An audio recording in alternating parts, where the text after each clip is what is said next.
The wisdom of God. The wisdom of God.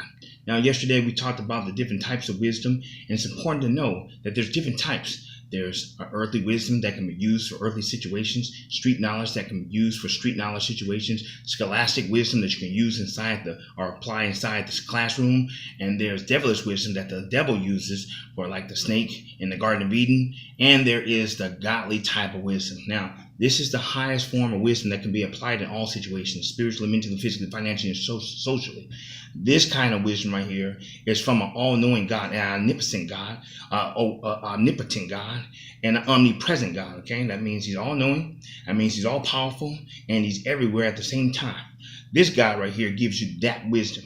Now, we talked about Solomon, who wrote Proverbs, being the wisest man on earth next to Jesus, okay? So when we talk about wisdom, if I had to compare wisdom to a university, it would be like going to Harvard. It would be like going to Cambridge. It'd be like going to Stanford University, UC Berkeley, right? These are highly rated colleges across the nation that people pay thousands of dollars for. But guess what? If you go to the University of the God, you don't even have to pay anything to get this wisdom. All is free. All you have to do is just apply yourself. Apply yourself, right? So it will cost you one thing. It won't cost you money. It will cost you righteousness, okay? Because you can't have the wisdom of God and think that you can operate and live any type of way. Wisdom works by righteousness. Now, let me make sure you explain this, and I make sure you understand. There's a difference between knowledge and wisdom. Knowledge is just knowing. Wisdom is the application of that knowledge. So there's two different ways that you can think about that. Let's kind of give an example. You ever seen somebody that was really smart inside school, but dumb when it comes to basic situations? Yeah. Or you see somebody that's smart when it comes to thinking, but they really are not good in school.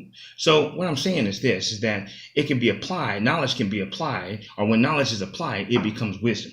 Now, what is wisdom? The Bible says wisdom is Sophia. It says she was there from the foundation of the earth. I, wisdom, dwell with prudence and find out the knowledge of witty invention.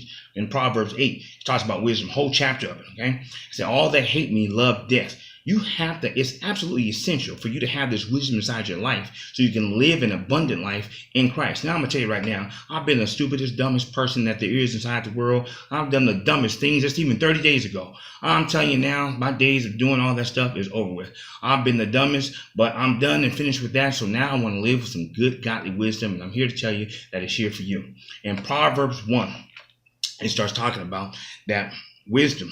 It says, the Proverbs of Solomon, the son of David, king of Israel, to know wisdom and instruction, okay? To perceive the words of understanding. Now, to know wisdom is knowing Christ, right? The Bible says in 1 Corinthians 1:30 that unto him Christ has made us wisdom and sanctification and redemption. All right. So Christ has made unto us wisdom and righteousness and sanctification and redemption. So in Christ, when we have Christ, he is the incarnation of wisdom. Okay. Remember, he's the wisest man on earth, or Solomon was the wisest man on earth next to Jesus. When Jesus came, he was the full embodiment of wisdom. So when you get Christ, you can have access to this wisdom.